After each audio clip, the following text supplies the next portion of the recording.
जी प्रणाम जी। महाराज जी, मेरा एक क्वेश्चन था कर लो क्वेश्चन। कि जैसे सच बोल के जीना चाहिए कि झूठ बोल के जीना चाहिए। ये क्या था? और दूसरा प्रश्न ये है कि ईमानदारी से जीना चाहिए कि बेईमानी से जीना चाहिए। सच बोल के जीना चाहिए। जी। अच्छा ये बताओ, झूठ बोलना सही है क्या? मेरे हिसाब से सही है। कैसे कैसे सही है बताओ। अब यदि मान आपके लीजिए- हिसाब से सही है तो फिर उसे सिद्ध करो, बताओ। मान लीजिए महाराज जी, मैंने आज से 20 साल पहले एक हत्या की। एक हत्या की। अब मजिस्ट्रेट साहब के सामने सच बोल देता तो मुझे लंबा टांग देते। हाँ, फिर क्या किया आपने? जी। फिर क्या किया आपने?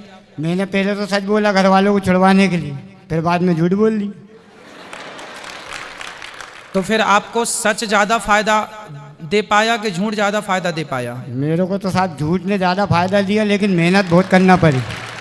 सच ने फायदा नहीं दिया। अब दुनिया को तो सच्चाई मालूम थी हाँ। कि इसने ही मारा है। हाँ। अब वो मेरे पिताजी ने अपने ऊपर ले लिया। हाँ। तो उन्हें पड़ी सजा। अब चक्कर ये है सर कि मैं मतलब ये जानना चाह रहा हूँ कि मतलब मैंने तो सच बोला, लेकिन दुनिया को मालूम था सर। तो उसकी अपेक्षा जब बाहर की नज़र जो पड़ती है, मान लीजिए आप अपराधी हैं, अपराध किया है, लेकिन सत्यता पे अपराध हुआ। मान लीजिए आपकी कोई सहायता नहीं कर रहा, जैसे आप मानिए कि पुलिस एक सहायता के लिए बैठी हुई है। हाँ। और पुलिस के पास आपने आवेदन किया कि सर मुझे ये आदमी परेशान कर रहा है, और ऐसे में पुलिस आपकी सहायता ना करके, क्योंकि उनके पास पैसे वाले वो लोग थे और उनका थोड़ा सा समाज में रुतबा था, और उन्होंने मेरी सहायता नहीं की, और ऐसी अपेक्षा में वो मर गए। मतलब उनका पूरा मतलब परिवार की लड़ाई हो गई, इसमें 6-7 घायल हो गए और एक मर गया। अब उसमें गलती मैं अपनी मानता नहीं। क्यों? क्योंकि साहब वो तो उनकी गलती थी, क्योंकि वो तो परिवार के चक्कर में दबाना चाह रहे थे, हमने दिए बस। तो आपने कैसे मारा फिर उनको? जी। आपने कैसे मारा उनको? अरे यार कितना ही मारा है। लाठी से मारा, पत्थर से मारा, तलवार से, काय से मारा? जी। किस से मारा? अरे सुनो तो भाई, सुनने तो दो। हाँ भाई सुनने दो। किस से मारा आपने? चाकू से मारा, पत्थर से मारा, लाठी से मारा, कैसे मारा? अरे अब उसमें सर हम भी कई लोग थे, मतलब लड़ाई झगड़े में चारों तरफ से हुई वो, तो अब उसमें अब ज़्यादा गहराई में नहीं जाना चाहता महाराज जी, लेकिन फिर भी मेरे कहने का मतलब ये है कि अगर पुलिस प्रशासन यदि पैसा लेके गलत कार्रवाई करेगा तो ऐसी अपेक्षा में संसार में कुछ भलाई तो दिख नहीं रही है, क्योंकि बुराई दिख रही है मुझे। सही है। देखो, माना कि अभी भी मैं अभी जेल आया हूँ महाराज जी। हाँ। तो ये भी पुलिस के कर्म कांडों से आया हूँ। कैसे कर्म कांड से? मतलब एक अधिकारी साहब की मैंने पेन पकड़ ली, उन्होंने मेरे खिलाफ गलत कार्रवाई करी। मतलब जैसे आप समझिए कि मतलब उसमें भी मेरी तरफ से ये सच्चाई थी कि मतलब मैंने उन्हें अपनी पूरी बात बताई जी। लेकिन कार्रवाई सर पैसे की अपेक्षा गलत होती है। थाने में पैसा चल रहा है और पैसे की अपेक्षा गलत कार्रवाई हो रही है। आप मान लीजिए इंसानियत सच्ची के फिर पैसा सच्चा। कलयुग है ये। अब कलयुग है। पीछे आवाज आ रही है? आवाज आ रही है कि नहीं? कलयुग है। सत्य को जमाना छोड़ दे तो छोड़ दे, पर सत्य को हम और आप ना छोड़ें, क्योंकि देर में ही सही भगवान जब भी साथ देंगे तो सत्य का ही साथ देंगे। इसलिए सत्य को याद रखिए, सत्य को बनाए रखिएगा। माना कि झूठ का बोलबाला है, माना कि झूठ का बोलबाला है, पर इस झूठ के बोलबाले में कहीं ना कहीं सत्य सांस ले रहा है, अभी जिंदा है, उसे जिंदा रहने दिया जाए। मन तू पावेगा अपना किया रे, भोगेगा अपना किया रे। मन तू पावेगा अपना किया रे, भोगेगा अपना किया रे। जैसे कर्म करोगे वो भोगने पड़ेंगे। अब कर्म ही क्यों ना सुधारे हम पहले, हम कर्म अच्छे करें। जैसे भक्ति कर्म कर रहे हैं वो भी गलत, शास्त्र विदिता कर्म आचरण कर रहे हैं, उनका कोई लाभ होना नहीं। और बाकी हम कर्म ठीक कर ही नहीं रहे, क्योंकि हम किसी को लूटते हैं, रिश्वत लेते हैं, मिलावट करते हैं, अटपट करते हैं। ये हमने देना पड़ेगा, ये हमने भोगना पड़ेगा। जैसे एक समय एक गुरु शिष्य चले जा रहे थे, रास्ते में एक मछलियाँ पकड़ने वाला शिकारी मछली पकड़ रहा था और मछलियों को जाल भर भर के बाहर डाल रहा था। वो तड़प तड़प कर मर रही थी।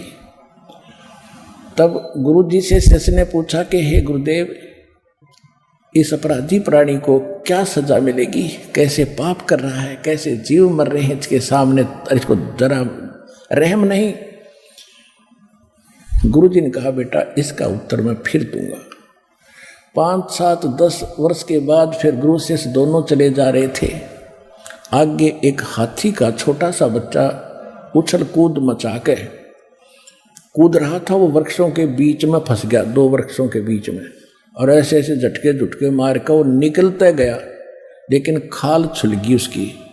वर्षा के दिन थे, उसमें कीड़े पड़ गए और कीड़े पड़ा, वो पड़ा पड़ा चिल्ला रहा था। अनगिन कीड़े मोटे मोटे उसके शरीर को खा रहे थे, उसके प्राण नहीं निकल रहे थे। अब दोनों गुरु शिष्य वहाँ से निकले, तब उस चेले की दृष्टि पड़ी कि ये क्यों चिल्ला रहा है हाथी का बच्चा।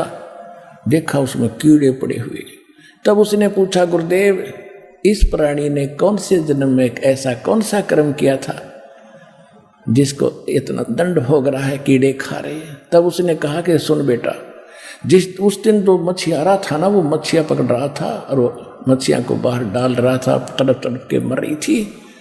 ये हाथी का बच्चा वो मछियारा है और ये मछलियाँ अपना बदला ले रही हैं। ये उनको खाया करता था, अब ये इसको खा रही है। चल बेटा आगे। गीता अध्याय नंबर 7 के श्लोक नंबर 29 में जो स्पष्ट किया है कि जो सभी कर्मों से परिचित है। जैसे दास वो आपको बहुत बार कथा सुनाता है कि एक समय एक व्यक्ति की 2 विवाह हो गए। पहले वाली से पत्नी से एक पुत्र हुआ, दूसरा विवाह किया तो उन दोनों दूसरी के भी पुत्र उत्पन्न हुआ, पहले वाली की मृत्यु होगी। उसके बाद दूसरा विवाह किया तो उससे भी पुत्र उत्पन्न हुआ। दोनों के 10-12 वर्ष का अंतर, 15-16 साल का अंतर था। 10-12 वर्ष का बड़े पुत्र की और दूसरे पुत्र की आयु में। तो किसान की मृत्यु होगी। बड़े का विवाह हो चुका था, छोटा भी 10-12 वर्ष का था। छोटे वाला किसी कारण से रोगी हो गया। संपत्ति का बराबर का अधिकारी था। कुछ दिन ट्रीटमेंट भी करवाया। फिर उन्होंने दोनों ने, पति पत्नी ने क्या लालच छाया कि क्यों ना इसको विष दिला दें और सारी संपत्ति अपनी हो जाएगी। यही लास्ट में निष्कर्ष निकला। किसी वैद्य से संपर्क साधा। उस वैद्य ने कहा इतने पैसे लूँगा, मैं ये काम कर दूँगा, दवाई कर दूँगा। ऐसा ही हो गया। उसने 200, 250, 500 रुपये जो लिए वो दे दिए और उसको विष दे दिया, वो मर गया।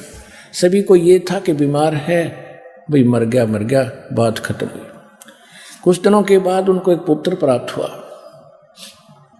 इकलौता पुत्र, सारी संपत्ति भाई वाली भी अपने पास, और दिल खोल कर उसको खूब खिलाया पिलाया, ठाठ से पाला पोसा। जब वो गिने दिनों में 14-15 साल का, 16 वर्ष का हो गया, उसका विवाह कर दिया। विवाह होने के बाद वो लड़का बीमार हो गया। उसका सब जगह इलाज कराया उन्होंने, क्योंकि वो अपना बेटा था। इसलिए देश विदेश में जिसने जो मुँह मांगा, झाड़ फूक सब कुछ करवा ली, आधी संपत्ति बेच कर लगा दी। लड़का खाट पकड़ गया, कोई रिकवरी नहीं हो रही थी, स्वास्थ्य में सुधार नहीं। एक दिन उसका पिता उसके पास बैठा था, मत्था पकड़े, क्या होगा भगवान, इकलौता पुत्र, ये जीवेगा नहीं। तब उस लड़के ने कहा कि भाई साहब, अपने पिता को कहा, भाई साहब अब मेरा जो है, तेरा मेरा अकाउंट बराबर होगा, लेन देन बराबर हो चुका है, लकड़ी और कफन के पैसे शेष हैं, उनकी व्यवस्था कर ले। अब उसने देखा कि लड़का इतना दुखी हो रहा है, ऐसा इसकी बुद्धि काम नहीं कर रही, पिता को भी भाई कह रहा है। उसने कहा नहीं बेटा, मैं तेरा पिता हूँ। अगर नहीं, तू मेरा भाई है। कि नहीं आपको बेटा पहचान में नहीं आया, देख मैं तेरा बाप हूँ। नहीं, तो मेरा वो भाई है जिसने मुझे जहर देकर मारा था, याद है तेरा वो कहानी? आज मैंने अपनी पाई प्राप्त कर ली है। तैने जो मेरी संपत्ति हड़प करी थी वो मैंने खर्च करवा ली है, और अब तेरा मेरा हिसाब बराबर हो गया। तब उसने कहा कि भाई, वो आँख खुल गई फिर तो कहा अब मेरी मृत्यु है, कोई नहीं रोक सकेगा मुझे। तब उसने कहा कि एक बात बता दे भाई साहब, तेरी बात सारी सच्ची, मेरी आँख खुल गई, मेरा तो कुल नाश हो गया, तू मर गया तो कुछ नहीं मेरा पीछे, या संपत्ति के काम आई जो शेष बची है। पर एक बात बता, मैंने जैसा जुल्म किया था वो तो मेरे को मिल गया, ठीक है, मैंने तो अपना कर्म किया, पा लिया, लेकिन ये लड़की जो कन्या तेरे ब्याही आई है, तेरी पत्नी है, इसने के पाप कर दिया, अब ये जिंदी जलाई जाएगी। क्योंकि उस समय सती प्रथा जोरों पर थी, मरने वाले की पत्नी साथ फूकी जाती थी उसी चिता में। तब उसने बताया कि वो वैद्य कहाँ है, डॉक्टर जिसने मुझे विष दिया था कि तेरी मृत्यु के 4 वर्ष बाद उसकी मृत्यु हो गई थी हार्ट अटैक से। उसने कहा, लड़के ने कहा कि ये वही दुष्ट आत्मा है जो आज मेरी पत्नी रूप में आई हुई है, अब यह जिंदी फूकी जाएगी, इसको यही सजा पर्याप्त है। मन तू पावेगा अपना किया रे, भोगेगा अपना किया हरे, हे मन तू पावेगा अपना किया रे, भोगेगा अपना किया हरे। अगर आप ये वीडियो YouTube पर देख रहे हैं तो हमारे चैनल को सब्सक्राइब करें और बेल आइकन को दबाना ना भूलें। अगर आप Facebook पर ये वीडियो देख रहे हैं तो हमारे पेज को लाइक करें।